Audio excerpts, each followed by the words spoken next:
So our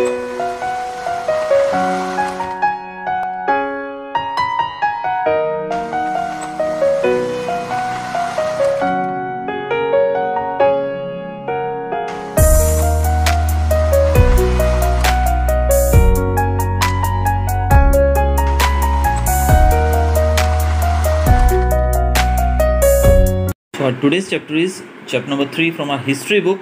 The name of the chapter is the Delhi Sultanate. तो दिल्ली की सल्तनत के बारे में यहाँ हम जानेंगे कि दिल्ली के ऊपर किस किस राजा ने रूल किया है.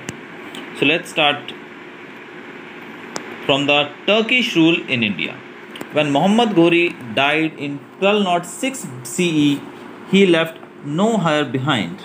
His territories were divided into 4 areas and left in the hands of his Turkish slaves.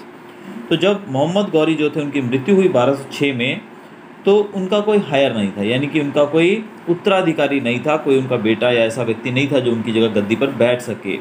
उनका जो राज्य था वो 4 एरियाज में बांट दिया गया और टर्किश स्लेव्स यानी कि तुर्किश जो गुलाम थे उनके हाथों में सौंप दिया गया. The region of Delhi was given to Qutbuddin Aibak, who founded the Mamluk dynasty. The word Mamluk means slave. तो जो दिल्ली का राज्य था वो दे दिया गया कुतुबुद्दीन ऐबक को, और ये कुतुबुद्दीन ऐबक जो थे इन्होंने ममलूक डायनेस्टी को फाउंड किया था, यानी कि उस डायनेस्टी के ये स्टार्ट करने वाले थे. और वर्ड ममलूक जो है उसका मतलब होता है स्लेव यानी कि गुलाम. We have variety of literary sources for this period including Minhas us-Siraj, Tabaqat-e-Nasiri, Ziauddin Barani's Tarikh-e-Firoz Shahi, Islami's Futuh-us-Salatin and the writings of Moroccan traveler Ibn Battuta. तो ये जो घटना हुई यानी कि कुतुबुद्दीन ऐबक को जब दिल्ली का राज्य सौंपा गया, इसके ऊपर हमें बहुत सारे हिस्टोरिकल एविडेंसेस मिलते हैं, क्योंकि बहुत सारी किताबें जो कि हम यहाँ नाम पढ़ रहे हैं ये सब किताबें जो थी, जब ये लिटरेचर जो है ये हमें उस समय के बारे में बताता है. और इसमें एक मोरक्को के जो ट्रैवलर थे इब्न बतूता, उनके द्वारा लिखी गई किताबें भी शामिल हैं. अब हम पढ़ेंगे ममलूक डायनेस्टी के बारे में, जिसके फाउंडर थे Qutbuddin Aibak. Qutbuddin Aibak took over Mohammad Ghori's territories in India in 1206 CE. Within a short period of time, he established his control over all the northern territories of India. The kingdom established by him came to be called the Delhi Sultanate. तो कुतुबुद्दीन ऐबक जो थे, जिन्होंने 1206 में मोहम्मद गौरी की territories पे rule करना शुरू किया था, यानी कि उन्होंने उसको लिया था, उसके काफ़ी शॉर्ट पीरियड के अंदर ही उन्होंने भारत की नॉर्दर्न टेरिटरीज यानी कि उत्तर भारत के काफ़ी बड़े इलाके पे कब्जा कर लिया और इस पूरे किंगडम को कहा जाने लगा दिल्ली सल्तनत. Delhi also developed as an independent power. Qutbuddin was the sultan और किंग फॉर 4 years. दिल्ली जो थी वो एक इंडिपेंडेंट पावर के रूप में भी उभरी, और कुतुबुद्दीन ऐबक जो थे वो इसके सुल्तान या राजा हम कह सकते हैं 4 साल तक रहे. During this period, he consolidated his existing territories. He tried to set up an efficient administrative structure. Though he initially ruled from Lahore, he later shifted his capital to Delhi. इन्होंने दिल्ली पे रूल करते हुए अपनी जो दूसरे kingdom के parts थे, उत्तर भारत ज़्यादातर जो था, उसके ऊपर भी अपना राज करना जारी रखा और एडमिनिस्ट्रेशन को इतना ज़्यादा अच्छे तरीके से इन्होंने चलाया कि ये लाहौर में रहते थे, वहाँ पर ये बैठते थे, वहाँ पर इनका राज्य स्थापित था और यहाँ तक ये रूल करते थे पूरे दिल्ली और उत्तर भारत पे. फिर आने वाले समय में इन्होंने लाहौर को छोड़कर दिल्ली के अंदर अपना कैपिटल बना लिया. Aibak was known as Lakh Bakhsh और the giver of hundreds and thousands. तो ये चीज़ें हमें हिस्ट्री में ही मिल सकती हैं कि इन राजाओं के बारे में. तो ऐबक जो थे इनको लाख बख्श भी कहा जाता था, जिसका मतलब होता था सैकड़ों और हज़ारों को देने वाला. यहाँ पर जब पिक्चर देख रहे हैं जो कि कुतुब मीनार की है, ये भी उन्हीं के द्वारा बनाया गया है, इसीलिए इसका नाम भी कुतुब मीनार पड़ा है. ही वॉज ऑल्सो अ कीन बिल्डर. ये बहुत अच्छे बिल्डर भी थे, यानी कि चीज़ें बनाने में इनको बहुत ही रुचि थी. ही begin the construction of the famous Qutub Minar and Quwwatul Islam mosque. He died in 1210 CE due to an accident while playing polo. इनको कंस्ट्रक्शन का बड़ा शौक़ था और इन्होंने कुतुब मीनार और कुव्वतुल इस्लाम नामक जो एक मस्जिद है वो इन्होंने बनवाई। इनकी मृत्यु 1210 में हो गई एक्सीडेंट के दौरान, जब ये पोलो खेल रहे थे। The Turkish sultans had to face many problems. There were repeated Mongol attacks from the north west. अब इनकी मृत्यु के बाद जो तुर्किश सुल्तान थे उनको बहुत ज़्यादा प्रॉब्लम्स फेस करनी पड़ी, खासकर मंगोलिया के जो लोग थे, वहाँ के जो राजा थे, उन लोगों ने कई बार नॉर्थ वेस्टर्न पार्ट पे भारत के अटैक किया। The Rajputs and other defeated rulers tried to regain their independence. उस समय जो राजपूत थे और दूसरे जो राजा थे जिन्होंने अपना राज्य कुतुबुद्दीन ऐबक को गंवा दिया था, हार गए थे, उन्होंने अपने राज्य को फिर से इंडिपेंडेंट करवाने की कोशिश की। There were many conflicts among the Turks themselves. Even Turkish लोग जो थे वो आपस में भी इनके बीच में काफ़ी मतभेद थे। It took these sultans nearly 100 years to secure their position in the northern India before trying to expand their empire in the Deccan. उत्तर भारत में ही इनको अपना जो राज्य था उसको सिक्योर करने में लगभग 100 साल लग गए कुतुबुद्दीन ऐबक की मृत्यु के बाद। इससे पहले कि ये साउथ की तरफ, डेक्कन की तरफ रूल कर पाए, उससे पहले डेक्कन एरिया यानी कि साउथ इंडिया की तरफ बढ़ने से पहले इनको 100 साल लग गए उत्तर भारत में ही अपनी समस्याओं को सुलझाने में। अब यहाँ पर एक ब्लास्ट फ्रॉम द पास्ट में एक दिया गया है टॉपिक कुछ, जिसमें बताया गया था iron pillar in Qutub complex. Qutub complex के अंदर एक आयरन पिलर है, एक लोहे का एक स्तंभ खड़ा है, पिलर खड़ा है, जो कि लगभग कहा जाता है कि 1600 साल पुराना है, लेकिन इसको आज तक जंग नहीं लगा है, रस्ट नहीं लगा है। तो ये चीज़ जो है ये हमको बताती है कि प्राचीन समय में हमारी जो साइंस ऑफ मेटलर्जी जो थी वो कितनी ज़्यादा डेवलप्ड थी, साइंस के बारे में हम कितना जानते थे। दूसरे जो राजा जो थे वो थे इल्तुतमिश। तो कुतुबुद्दीन ऐबक के बाद दूसरे राजा जो आते हैं वो है इल्तुतमिश। ऐबक जो थे he was succeeded by his son in law Iltutmish. इनके जो सन इन लॉ थे जिनका नाम था इल्तुतमिश, वो गद्दी पर बैठे ऐबक के बाद। Historians regard Iltutmish as the first real ruler of the Delhi सल्तनत। दिल्ली की सल्तनत के सबसे पहले रूलर के रूप में, रियल रूलर के रूप में हिस्टोरियंस जो है वो इल्तुतमिश को कंसिडर करते हैं। During his reign Iltutmish first re-established control over territories that had slipped out of the Turkish hands after Aibak's death. तो जैसे ही ऐबक की मृत्यु हुई, जो राज्य थे दिल्ली के या नियर बाय टेरिटरीज जो थी नॉर्दर्न, उनके ज़्यादातर राजाओं ने अपने आप को आज़ाद घोषित कर दिया ऐबक की मृत्यु के बाद। लेकिन सबसे पहले इल्तुतमिश ने जब गद्दी संभाली तो सबसे पहले जो राज्य इनके हाथ से निकल चुके थे उनको इन्होंने वापस अपने कंट्रोल में लिया। Iltutmish tried to tackle the problems being faced by the Sultanate when the Shah of Persia was being pursued by the Mongol ruler Chinggis Khan. He fled towards India in search of shelter. Iltutmish politely refused to give him refuge and thus saved his kingdom from the danger of Mongol invasion. He also won over the Turkish nobles by giving them territories. Iltutmish जो थे उन्होंने हर एक समस्या को, जो भी दिल्ली की सल्तनत के ऊपर जो भी समस्या आई, उसको बड़े ही सूझबूझ से उन्होंने उसको पूरा किया, उसको संभाला। और इवन पर्शिया के जो रूलर थे, जिसको शाह कहा जाता है, शाह ऑफ पर्शिया, वो भागकर भारत आ गए थे। क्यों? क्योंकि मंगोल के जो रूलर थे चंगेज़ खान, जिनका नाम आपने काफ़ी सुना होगा हिस्ट्री के अंदर, चंगेज़ खान ने पर्शिया के ऊपर अटैक किया और उस अटैक के अंदर पर्शिया के जो सुल्तान थे वो हार गए और वो भागकर भारत में अपनी जान बचाने को, शरण लेने को आ गए।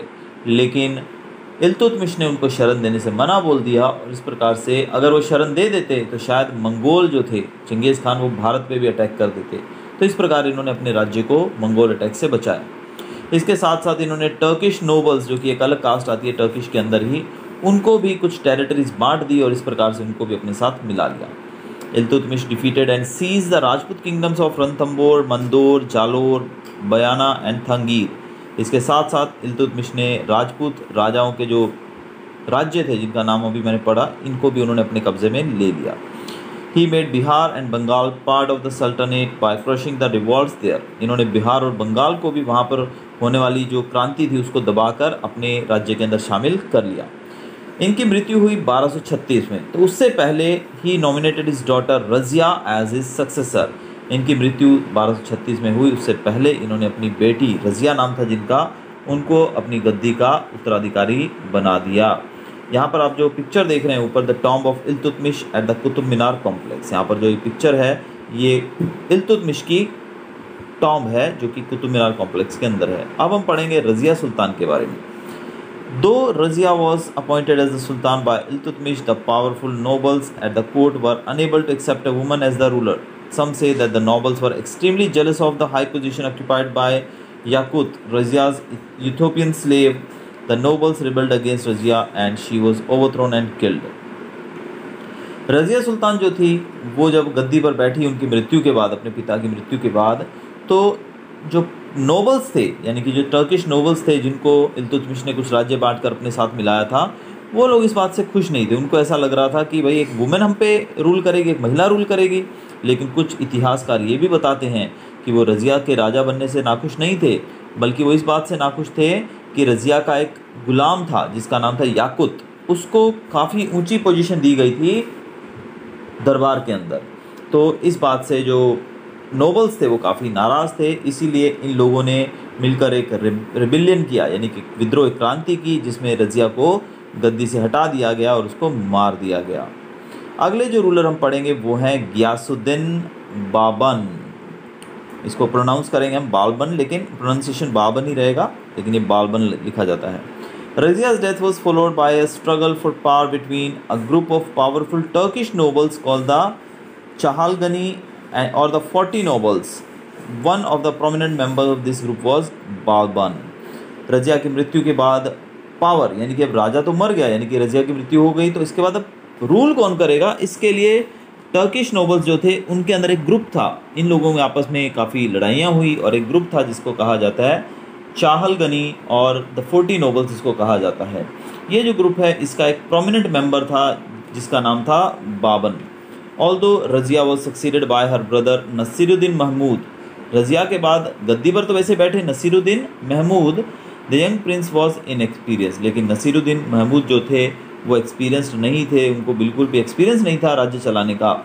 Baban established himself as the real power behind the throne and overcame the position of the other nobles. तो बाबन जो थे उन्होंने रियल में, जो कि राजा यहाँ पर नसीरुद्दीन महमूद को बनाया गया, लेकिन वो छोटी उम्र होने के कारण उनको एक्सपीरियंस ना होने की वजह से बाबन जो थे उन्होंने इनको किसी तरीके से सारी पावर अपने हाथ में ले ली और नोबल्स जो थे टर्किश नोबल्स उनको काफ़ी नीचे गिरा दिया।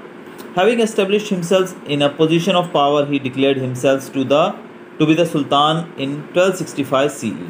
अब धीरे धीरे बाबन जो थे उन्होंने कब्जा कर लिया, यानी कि राजा जो थे धीरे धीरे उनका विश्वास जीतकर उनको गद्दी से हटा दिया और 1265 में उन्होंने अपने आप को वहाँ का सुल्तान घोषित कर दिया। Balban ruled with an iron fist. His first task was to break the power of Chahalgani group and established himself as the supreme authority. अब बाबन जो थे उन्होंने बहुत ही स्ट्रांगली रूल किया और उनका पहला टारगेट था चाहलगनी ग्रुप. उनका मानना था कि इनको हटाकर, इनकी एकता को तोड़कर सबसे पहले ये अपने आप को सुप्रीम अथॉरिटी, सबसे पावरफुल अथॉरिटी, सबसे ऊंची अथॉरिटी घोषित करे. He set up an efficient spy system to ensure that everyone was loyal to him. उन्होंने एक बहुत ही ज़बरदस्त स्पाई सिस्टम शुरू किया. स्पाई सिस्टम मतलब जासूसों का एक ग्रुप बनाया जिसको पूरे राज्य के अंदर हर जगह फैला दिया ताकि वो चेक कर सके कि सब लोग उनके साथ लॉयल हैं, यानी कि उनके प्रति वफादार हैं कि नहीं. He also increased the power and prestige of the monarch by introducing ceremonies like prostration before the monarch. Balban died in 1287 CE and his successors were weak and incompetent. अब ये जो राजा थे इन्होंने स्पाई सिस्टम की भी शुरुआत की और ये देखना चाहा कि सब लोग इनके प्रति वफादार है कि नहीं. इन्होंने अपनी पावर और अपने प्रेस्टीज, अपनी साख को बढ़ाने के लिए सेरेमनीज की, जिसको कहा जाता है प्रोस्ट्रेशन, यानी कि प्रोस्ट्रेशन बिफोर द मोनार्क मतलब होता है राजा. तो राजा के सामने प्रोस्ट्रेशन यानी कि एक ऐसी सेरेमनी निकाली जाने लगी जिससे पता लगे कि राजा जो है वो सबसे ऊंचे पद पर आसीन है, यानी कि he is the real ruler of the state और द किंगडम. बाबन की मृत्यु 1287 में हुई और इनके जो सक्सेसर्स थे, यानी कि इनके जो बाद आने वाले राजा जो थे वो काफ़ी कमज़ोर थे और वो कंपटीशन में खड़े नहीं हो पाए. इसी कारण से the throne of Delhi was captured by a noble called Jalaluddin Khilji. अब जो नोबल्स थे वो तो पहले से ही इनके खिलाफ थे बाबन के, इस कारण से बाबन के मृत्यु के तुरंत बाद इनके जो बाकी सक्सेसर्स थे वो कमज़ोर होने की वजह से जो नोबल्स थे वो तो पहले से ताक लगाए बैठे थे कि कब उनको मौका मिले दिल्ली की सल्तनत पर वापस कब्जा करने का. और इसी बीच जब इनकी मृत्यु हुई बाबर की, उसके बाद दिल्ली का जो थ्रोन था उसको जलालुद्दीन खिलजी ने कैप्चर कर लिया, जिन्होंने खिलजी डायनेस्टी की शुरुआत की। अब यहाँ पर आप जो देख रहे हैं पिक्चर के अंदर, the gateway to Babur's tomb at Mehrauli, Mehrauli में बाबर्स के टॉम्ब की तरफ जाने का रास्ता बताया गया है। खिलजी डायनेस्टी के पहले जो रूलर थे वो थे जलालुद्दीन खिलजी। जलालुद्दीन खिलजी जो थे उनको फाउंडर भी कहा जाता है खिलजी डायनेस्टी के। He was very old and when he ascended the throne, वो ऑलरेडी बहुत बुजुर्ग हो चुके, बूढ़े हो चुके थे जब उन्होंने गद्दी संभाली। Moreover, he had to spend most of his time suppressing internal rebellions. तो जब ये राजा बने तो आंतरिक लड़ाइयों को शांत करने में इनका ज़्यादातर समय गया। In 1296 CE, he was assassinated by his nephew Alauddin Khilji, who became the Sultan. और 1296 के अंदर इनके नेफ्यू ने इनको मौत के घाट उतार दिया, इनका मर्डर कर दिया ताकि वो सुल्तान बन सके। और इसके बाद वो सुल्तान बने जिनका नाम था अलाउद्दीन खिलजी। खिलजी जो थे, Alauddin Khilji, he was the first Turkish sultan to build an empire in India. Alauddin Khilji जो थे वो पहले टर्किश सुल्तान बने जो इंडिया के अंदर एक एम्पायर बना रहे हैं, यानी कि इंडिया में एम्पायर बनाने वाले वो एक पहले टर्किश बने।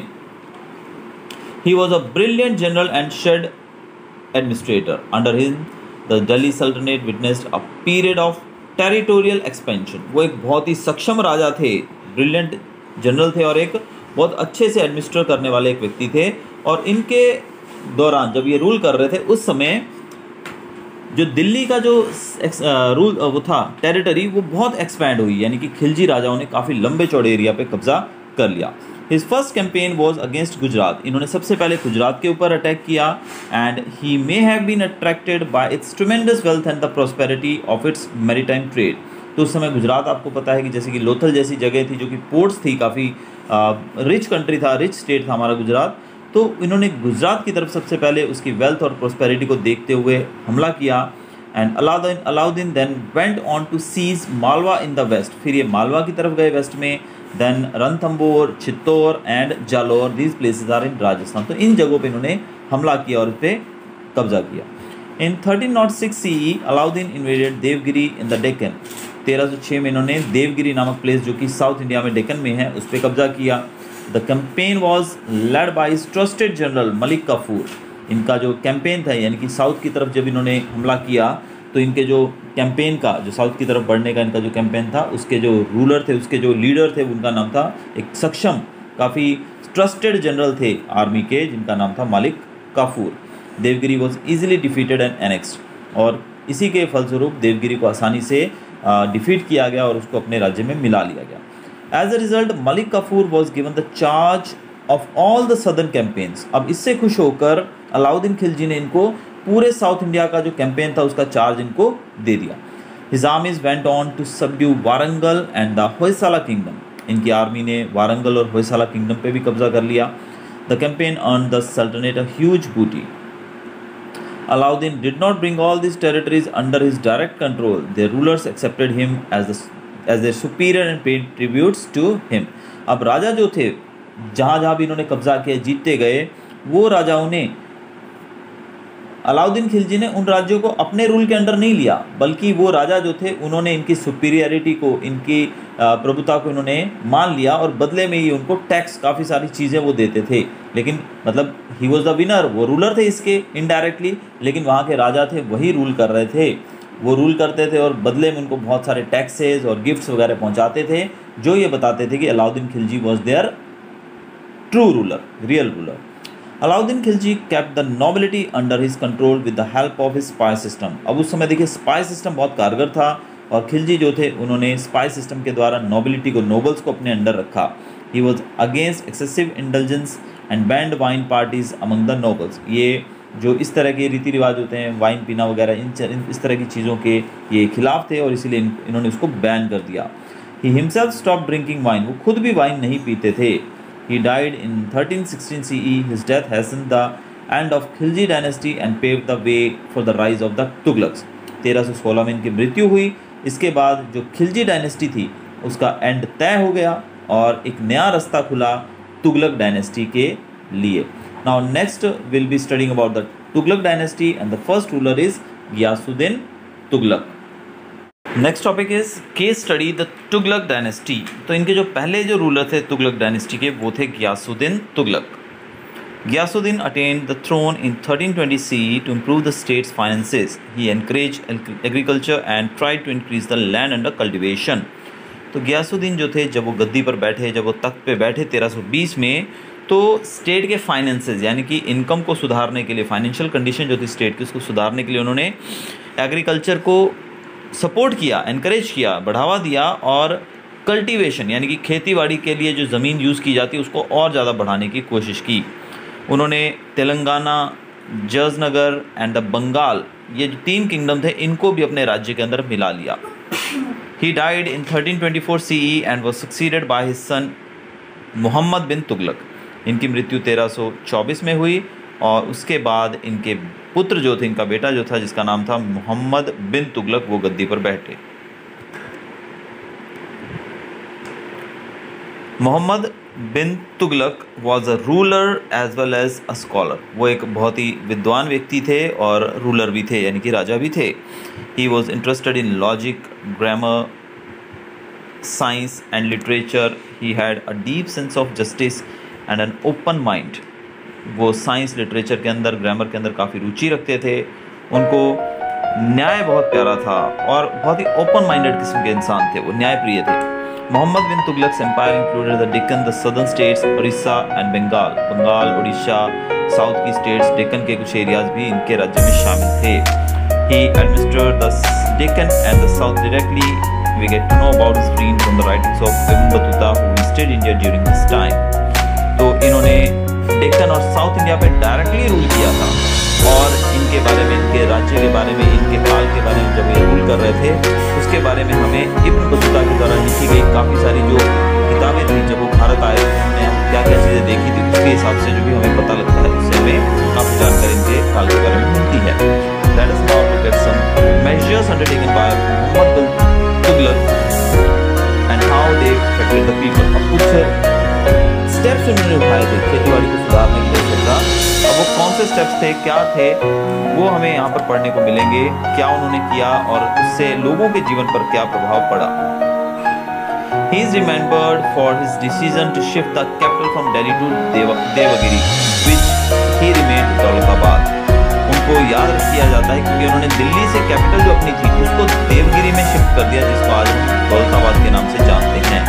However, instead of just shifting the administration, he forced the entire population of Delhi to shift as well. उन्होंने न सिर्फ कैपिटल को, एडमिनिस्ट्रेशन को, यानी कि जो एडमिनिस्ट्रेशनल ऑफिसेज होते हैं उनको ही दौलताबाद शिफ्ट नहीं किया, बल्कि पब्लिक को भी वहाँ से शिफ्ट होने के लिए कहा। Many people died due to the difficult journey and the capital too had to be shifted back 2 years later. और लोगों को ज़बरदस्ती वहाँ पर शिफ्ट किया गया और इस दौरान डिफ़िकल्टी थी काफ़ी जर्नी में, इसलिए काफ़ी लोग मारे गए और कैपिटल जो थी उसको 2 साल के बाद फिर से वहीं पर शिफ्ट कर दिया गया। Another experiment that the Sultan introduced was that of token currency. सुल्तान ने एक और एक्सपेरिमेंट किया था, वो था टोकन करेंसी का। Token coins were made of copper and could be exchanged with gold and silver coins from the treasury. Token coins जो होते हैं वो कॉपर के बने होते हैं और उनको एक्सचेंज किया जाता था गोल्ड और सिल्वर कॉइन्स के द्वारा। ट्रेजरी यानी खजांची जो होते हैं उनके पास से आप उसको चेंज कर सकते थे गोल्ड और सिल्वर के बदले। However, people began forging the copper coins in large number for exchange as the token currency system was abundant. अब लोग जो थे बहुत सारे कॉपर करेंसी को इकट्ठा करने लगे ताकि वो एक्सचेंज करके बदले में गोल्ड और सिल्वर ले सके, इसलिए इस सिस्टम को खत्म कर दिया गया, करेंसी सिस्टम को। When Muhammad bin Tughlaq died in 1351 CE, the empire was on the way to its collapse. 1351 में जब उनकी मृत्यु हुई तो इनका राज्य ऑलमोस्ट खत्म होने की कगार पे था। During his reign, many revolts had taken place in different areas. The size of the empire was so big that he was unable to control it. अब उनके काल में काफ़ी रेवोल्यूशन हुई थी, लोग उनके राज्य से राज्य चलाने के तरीके से खुश नहीं थे, इसलिए कई बार विद्रोह किया गया था, कई बार रेवोल्यूशन करने की कोशिश की गई थी अलग अलग पार्ट्स के अंदर और इतने बड़े राज्य को कंट्रोल करने में वो बिल्कुल ही सक्षम नहीं थे। Communication was also poor, communication जो थी वो भी काफ़ी पुअर थी उस समय। दो the sultan had a visionary outlook, he failed to ensure proper execution of his ideas. He was succeeded by his cousin Firoz Shah Tughlaq. अब ऑल्दो जो सुल्तान थे मोहम्मद बिन तुगलक, उनका जो मोटिव था वो आने वाले समय में पब्लिक को काफ़ी सहूलियत मिले उसकी दिशा में वो सोच रहे थे, यानी कि वो दूरदर्शी थे, लेकिन उनके आइडियाज़ जो थे उनको प्रॉपर्ली एग्जीक्यूट नहीं किया गया। इस कारण से उनका जो राज्य था वो, उनके जो एक्सपेरिमेंट्स थे वो सफल ना हो पाए। और उनके बाद उनके जो कज़िन थे जिनका नाम था फिरोज शाह तुगलक, उन्होंने गद्दी संभाली। Firoz Shah main aim was to consolidate the kingdom. He thus undertook measures to reform the administration. He built the city of Firozabad in Delhi. उन्होंने मेन अपने राज्य को और ज़्यादा बेहतर बनाने के लिए, एक करने के लिए काम किया, और इसके लिए उन्होंने रिफॉर्मेशन किया। रिफॉर्मेशन का मतलब कुछ बदलाव किए अपनी एडमिनिस्ट्रेशन के अंदर। उन्होंने दिल्ली के अंदर ही एक सिटी बनाया जिसको नाम दिया गया Firozabad. He built nearly 300 towns and repaired old buildings. उन्होंने 300 नए टाउन्स बनाए और पुरानी बिल्डिंग्स को रिपेयर किया। He was a learned man and patronise scholars like Barani and Shamsi Siraj Afif. Both nobles and common people were happy during his reign. अब ये जो थे ये बहुत ही समझदार, बहुत ही पढ़े लिखे विद्वान इंसान थे, और ये कला के बहुत प्रेमी थे और विद्वान लोगों की बड़ी कदर करते थे। इनके राज्य के अंदर बरानी और शमसी सिराफ अफीफ जैसे लोग जो थे, जिनको काफ़ी इज्जत प्रदान की गई इनके द्वारा, और इनके राज्य के अंदर लगभग हर एक कॉमन आदमी including the nobles everyone was happy. सब लोग इनके काल में काफ़ी खुश थे। इनकी मृत्यु 1388 में हुई, जिसके कारण बहुत सारी रिबिलियंस, जगह जगह विद्रोह होने लगे, और इनके सक्सेसर्स जो थे, जो इनके बाद गद्दी पर बैठे, वो इन रिबिलियंस को कंट्रोल कर पाने में बिल्कुल असमर्थ थे, जिससे इस रीन का, यानी कि इनका जो डायनेस्टी थी उसका भी पतन हो गया, वो खत्म हो गया। एडमिनिस्ट्रेशन इन द सल्तनत। अब सल्तनत के अंदर एडमिनिस्ट्रेशन कैसी थी वो देखते हैं। द सुल्तान, सुल्तान कौन था वो देखते हैं। The sultan was the most important person in the empire. He had to be intelligent, daring and the resourceful to be an effective ruler. He had to protect the empire from outside attacks and maintain law and order. He was the chief justice as well as the commander in chief of the army. सबसे जो important person होता था वो सुल्तान माना जाता था। वो बहुत इंटेलिजेंट, बहुत हिम्मत वाला और बहुत ज़्यादा समझदार माना जाता था। बहुत ही इफेक्टिव रूलर होने के लिए सब क्वालिटीज़ होनी बहुत ही ज़रूरी थी, और उनको अपने राज्य को दूसरों के अटैक से बचाना होता था। लॉ एंड ऑर्डर भी मेंटेन करना होता था। जस्टिस, जैसे हमारे देश के अंदर अभी चीफ जस्टिस, सबसे टॉप का जो कोर्ट रहता है, टॉप मोस्ट लेवल पे वो सुप्रीम कोर्ट रहता है, और उसके जज जो होते हैं चीफ जस्टिस, CJI बोलते हैं जिसको हम, चीफ जस्टिस ऑफ इंडिया, वो सबसे ज़्यादा ऊंचे पद पर माने जाते हैं जो कि जस्टिस को देखते हैं। वैसे ही ये जो थे ये चीफ जस्टिस माने जाते थे, क्योंकि ये जस्टिस प्रदान करने का, यानी कि न्याय देने का काम उस समय राजा ही करते थे। इसके साथ साथ ये अपनी आर्मी के कमांडर भी माने जाते थे। Balban cemented the sultan's position as God's representative on earth. अब जब बाबन्स रूल कर रहे थे, उन्होंने क्या किया था, उन्होंने सुल्तान को गॉड की तरह रिप्रेजेंट किया था पृथ्वी के ऊपर, कि राजा जो होते हैं वो भगवान से कम नहीं हैं। He introduced the custom of Sizada and Paibos. The Sultan had many nobles and officers who advised him and carried out his orders.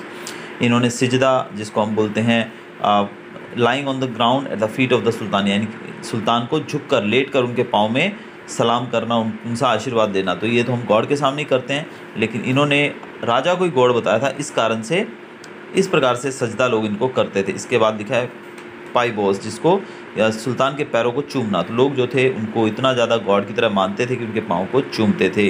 तो इस तरह के सिस्टम इन्होंने शुरू किए, और सुल्तान के पास बहुत सारे ऐसे नोबल्स और ऑफिसर्स थे जो उनको अलग अलग काम करने के लिए एडवाइस करते थे और उनके ऑर्डर्स को मानते भी थे।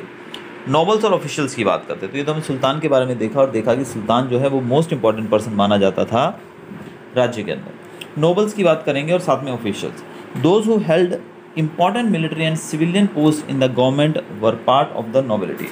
अब जो लोग मिलिट्री के अंदर या सिविलियन पोस्ट के ऊपर थे गवर्नमेंट में, यानी कि जो सरकार चलाते थे, सरकार में चलाने में राजा की मदद करते थे, वो जो थे वो नोबिलिटी के पार्ट थे, यानी कि they were called the nobles. The sultan had to get their support and keep them in control. सुल्तान जो थे वो उनकी सपोर्ट उनको चाहिए होती थी, और उनको कंट्रोल में रखना भी राजा को पड़ता था। The high-ranking nobles were the khans, the maliks and the amirs, with the khans ranking the highest. अब यहाँ पर nobles जो थे उनमें भी रैंकिंग होती थी। सबसे ऊंचे रैंक पे होते थे खान्स, उनके बाद आते थे मलिक्स, उनके बाद आते थे अमीर्स। Many officials were a part of the administration. बहुत सारे ऑफिशियल्स ऐसे भी होते थे जो एडमिनिस्ट्रेशन का पार्ट होते थे। एडमिनिस्ट्रेशन मतलब जैसे कि अभी सरकार जो है हमारी, वो हर एक काम खुद नहीं कर सकती, इसलिए बड़े बड़े ऑफिसर्स रखे जाते हैं। जैसे डिस्ट्रिक्ट एजुकेशन ऑफिसर होता है, डिस्ट्रिक्ट हेल्थ ऑफिसर होता है, वैसे ही यहाँ पर अलग अलग ऑफिशियल्स होते थे जो कि राज्य में अलग अलग कार्यों को देखते थे। The Wakil dar looked after the entire royal household, तो यानी कि पूरे राजघराने पे नज़र रखने के लिए, देखभाल करने के लिए वकीली दर नामक कोई जगह होती, कोई पोस्ट होती थी जो कि ऑफिशियल को दी जाती थी ताकि वो पूरे रॉयल घराने पर की देखभाल कर सके।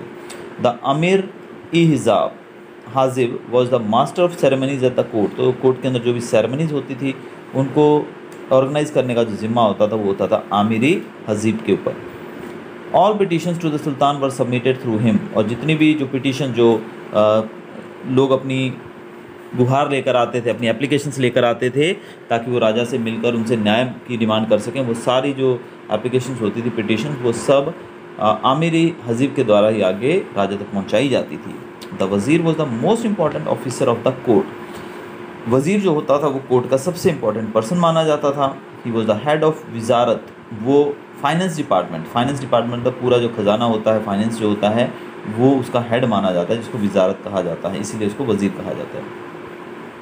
And he supervise the working of all the other departments, और बाकी जो डिपार्टमेंट्स हैं जो उसके अंडर में आते हैं उन सब के काम को वो सुपरवाइज भी करता था। The tracts of land called iqtas were assigned to military and civilian officials called iqtadars और muqtis. They collected taxes from these lands and used them to maintain troops under them. A part of the tax was paid to the Sultan.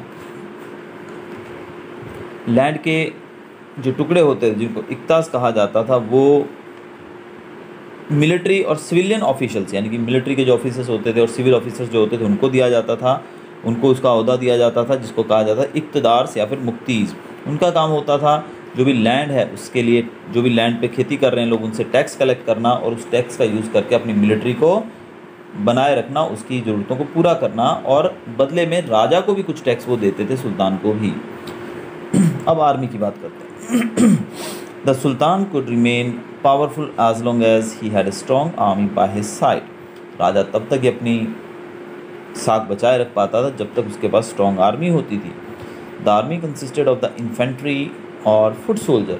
Army के अंदर कौन कौन से part होते थे? पहला infantry, यानी कि पैदल सोल्जर होते हैं, पैदल जो होते हैं वो सैनिक। दूसरा होता है द कैवलरी और soldiers who fought on horse back. Cavalry मतलब घुड़सवार सैनिक, ये फौज होती थी उनके पास। फिर एलिफेंट होते थे, आर्चर्स होते थे यानी कि तीरंदाज, सैपर्स होते थे। ये अलग अलग तरह के सोल्जर्स यानी कि उनकी उसके अंदर होते थे आर्मी में। The Arizi Mumalik looked after the military affairs of the kingdom. यहाँ पर एक नाम दिया गया आरिजी मुमालिक, ये जो थे मिलिट्री से जुड़े मुद्दों को देखते थे। Alauddin Khilji had ordered a full description of all soldiers to be maintain to control the quality of troops. Alauddin Khilji जो थे उन्होंने सोल्जर्स जो थे उनको डिस्क्राइब किया है, उनके बारे में फुल डिस्क्रिप्शन दिया है कि उनको किस तरीके से मेंटेन किया जाए ताकि पूरे ट्रूप को कंट्रोल किया जा सके। पूरी टुकड़ी, यानी कि ट्रूप मतलब होता है पूरी टुकड़ी, ग्रुप ऑफ सोल्जर्स, उसको कैसे कंट्रोल किया जा सके, उनको कैसे कंट्रोल करना है। The branding of horses was also done so that only good quality horses were brought to the king. Horses की क्वालिटी भी मेंटेन की जाती थी ताकि अच्छी क्वालिटी के घोड़े जो होते थे वो राजा तक पहुंच सकें। This practice was continued till the reign of Mohammad bin Tughlaq. Apart from the standing army, the sultan was provided additional troops by the iqtadars. अब अच्छे घोड़ों की नस्ल उनको मिल सके इसके लिए भी काम किया जाता था। और ये जो चीज़ थी ये तब तक जारी रही जब तक मोहम्मद बिन तुगलक थे। और इसके साथ साथ जो ट्रूप्स थे यानी कि सैनिक, जितनी सेना तो राजा के पास होती थी वो तो होती थी, लेकिन जो इक्तदार होते थे जो कि टैक्स कलेक्ट करते थे वो भी आर्मी सप्लाई करते थे during the time of war to the sultan. अगर युद्ध चल रहा है तो कुछ आदमियों को वो भी अपने पास से भेजते थे लड़ने के लिए।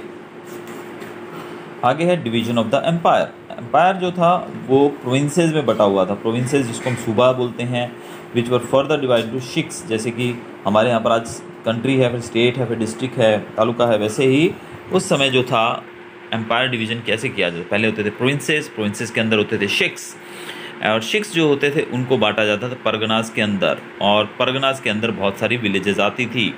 द मुक्ति और governor was the head of the Prince. Governor जैसे हमारी स्टेट का हेड होता है, वैसे ही वहाँ पर भी मुक्ति या गवर्नर जिसको हम कहते हैं वो हेड माना जाता था प्रिंस का। द शिक वॉज हेडेड बाय शिकदार। शिक जो होता था उसको, उसके जो लीडर होते थे, उसको जो रूल करते थे, उनका नाम होता था Shiqdar. And the amil was the head of the pargana. परगना जो होता है उसका हेड को अमिल बोलते हैं। Land owners called khuts and headman और muqaddams were the most important officials in the village.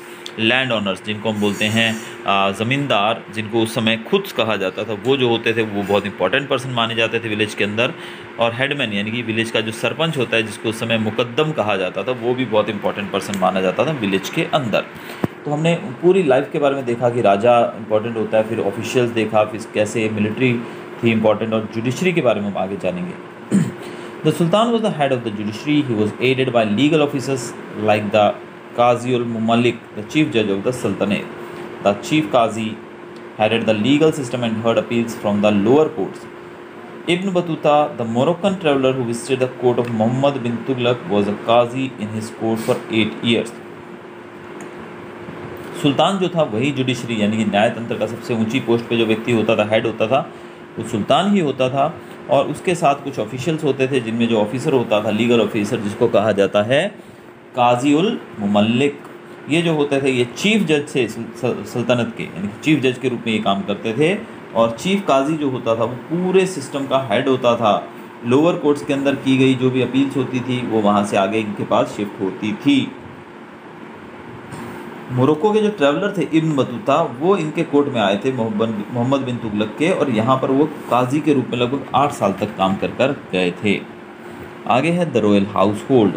Royal यानी कि राजघराने के बारे में बात करेंगे। Slaves were an important part of the royal house hold. Slaves जो होते थे, गुलाम, वो हाउस होल्ड का बहुत इंपॉर्टेंट पार्ट होते थे।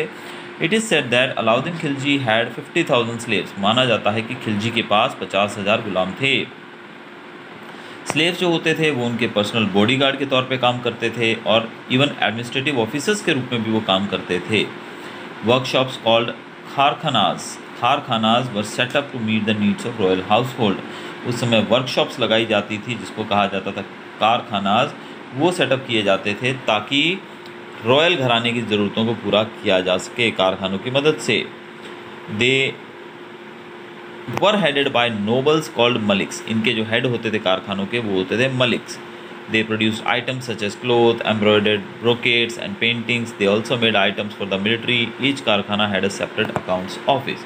तो ये परिवार के डेली यूज़ वाली चीज़ें बनाते थे, कपड़े एट्सेट्रा, और मिलिट्री का सामान भी यहाँ पर बनाया जाता था। और हर एक कारखाना जो था उसका एक अलग अकाउंट ऑफिस होता था। इकोनॉमी की बात करेंगे आगे। There were various types of taxes imposed by the Sultanate upon the peasants such as खराज, घरी, चराई एट्सेट्रा। तो यहाँ पर जो सुल्तान होता था वो अपनी इकोनॉमी को चलाने के लिए टैक्स के रूप में काफ़ी पैसा वसूलते थे वो लोगों से। उस समय जो पीजेंट्स होते थे उनसे टैक्स लिया जाता था, जैसे कि लैंड टैक्स हो गया, हाउस टैक्स हो गया, और कैटल टैक्स भी उनसे लिया जाता था। ऑफिशियल्स होते थे जैसे कि जिसको चौधरी कहा जाता है। चौधरी मतलब 100 गाँव का मुखिया होता था, यानी कि 100 गाँव का हेड माना जाता था। द खूत एंड द मुकद्दम, ये जो लोग होते थे, they were in charge of collecting the revenue. ये लोग टैक्स कलेक्ट करने का काम करते थे अपने विलेजेस के अंदर से। Until the time of Alauddin Khilji these officials did not have to pay taxes। जब तक अलाउद्दीन खिलजी काम कर रहे थे तब तक ये जो ऑफिशियल्स थे ये बिल्कुल भी टैक्स नहीं भरते थे, तो इनको टैक्स भरने की छूट थी। ये अलाउद्दीन खिलजी के समय की बात हम कर रहे हैं। Alauddin Khilji introduced strict measures for the collection of revenue which was fixed at 50%। Khilji ने स्ट्रिक्ट स्टेप उठाए रेवेन्यू कलेक्शन के लिए, जो कि 50% पर फिक्स किया गया। The land had to be measured and the tax was fixed according to the yield of the land. Land जो था उसको मेज़र किया जाता था, और उसके ऊपर कितनी फसल हुई है, यील्ड हुई है, उसके हिसाब से उससे टैक्स वसूला जाता था। The revenue officials also had to pay taxes. Revenue officers जो होते थे उनको भी टैक्स भरना पड़ता था। Barani says that Alauddin Khilji was determined that the peasants should not be exploited by the revenue officer। बरानी जो थे वो बोलते हैं कि अलाउद्दीन खिलजी इतना दृढ़ निश्चय से वो लोगों की सेवा करते थे कि उनका मानना था कि पीजेंट्स जो होते हैं, किसान जो होते हैं, उनका एक्सप्लॉयटेशन नहीं होना चाहिए रेवेन्यू ऑफिसर्स के द्वारा। He also fixed the prices of everyday articles like oil, food, grains, clothes and sugar so that people could afford the basic necessities. तो बेसिक चीज़ों का जो दाम होता था वो राजा अलाउद्दीन खिलजी ही तय करते थे ताकि हर एक आदमी तक वो चीज़ें पहुंच सकें. Shopkeepers were severely punished if they charged higher prices than those fixed by the state. अगर कोई दुकानदार फिक्स प्राइस से ज़्यादा पैसे चार्ज करता है तो उसको सज़ा दी जाती थी. A supervisor called Shahna carefully monitored the traders and merchants. एक सुपरवाइज़र होता था जिसको कहा जाता था शाहना. वो जो था वो ट्रेडर्स और मर्चेंट्स को बहुत ध्यान से उनके ऊपर नज़र रखता था. Mohammad bin Tughlaq introduce new cesses and ordered strict collection of taxes. It is said that these new taxes led to violent rebellion. To promote agriculture, he set up a new ministry and also gave loans to farmers. Firoz Shah Tughlaq abolished many different kinds of taxes.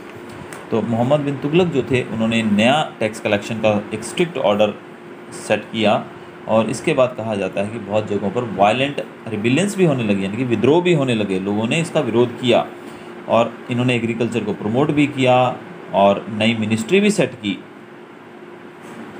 और even farmers को ये loan भी देते थे खेती के लिए. लेकिन जब फिरोज शाह तुगलक आए तो उन्होंने काफ़ी जो टैक्सेस थे उसको खारिज कर दिया, अबॉलिश कर दिया. तो देखा हमने कि किस प्रकार से वहाँ पे अलग अलग डिपार्टमेंट्स काम करते थे. सोसाइटी की बात करते हैं mainly. The ruling class consisting of the nobles form the top most section of the society. Ruling class यानी कि जो रूल कर रहे थे उसी क्लास के नोबल्स कहा जाता है, यानी कि नोबल फैमिली यानी कि राजघराने के जो लोग होते थे वो टॉप मोस्ट सेक्शन सोसाइटी में सबसे ऊपर माने जाते थे. All the important administrative post were reserve for them. जितनी भी एडमिनिस्ट्रेशन की जो पोस्ट होती थी, ऊंचे पद होते थे, वो इनके लिए रखे जाते थे. Hindu caste system influence the Muslim as well and there were distinctions between various groups. तो जैसे हिंदू कास्ट सिस्टम होता है हमारे यहाँ पर, शूद्र, वैश्य, क्षत्रिय, ब्राह्मण वगैरह, उस समय मुस्लिम्स को भी इस चीज़ से काफ़ी प्रभाव पड़ा उनके ऊपर भी. Slavery also existed and large number of slaves were brought and sold in the market. Slavery system भी था उस समय, गुलाम बेचे जाते थे और ख़रीदे जाते थे मार्केट के अंदर. The slaves bought by the royal house hold were given the best in education and the arts.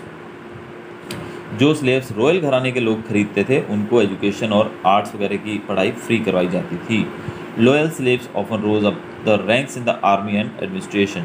जो स्लेव्स जो गुलाम होते थे, ईमानदार रहते थे, अपने राजा के प्रति बहुत ज़्यादा ईमानदारी शो करते थे, उनको आर्मी के अंदर और एडमिनिस्ट्रेशन के अंदर ऊंचे पद दिए जाते थे.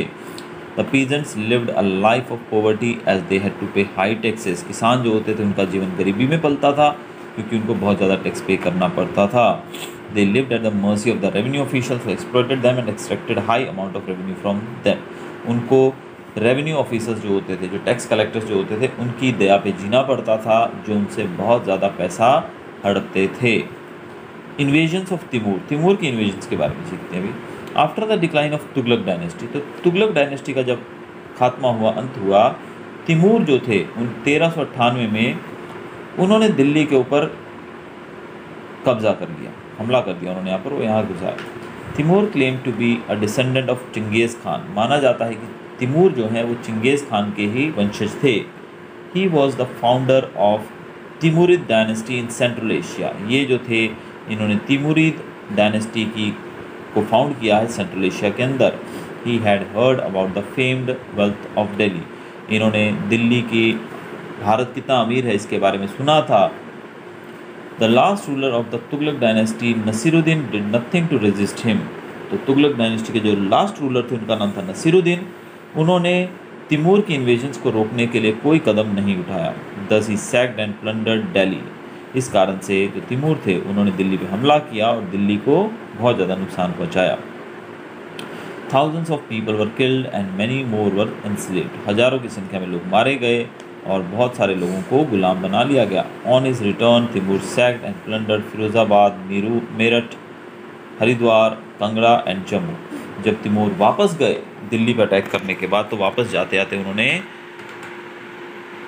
फिरोज़ाबाद, मेरठ, हरिद्वार, कंगड़ा और जम्मू जैसी जगहों पर भी बहुत नुकसान किया. Decline of the sultanate. The Tughlaq dynasty came to an end. Tughlaq dynasty का अंत हुआ 1414 में जब Khizr Khan establish the Sayyid dynasty. उस समय 1414 में खिज़्र खान नामक व्यक्ति थे, उन्होंने सैयद डायनेस्टी की नींव रखी।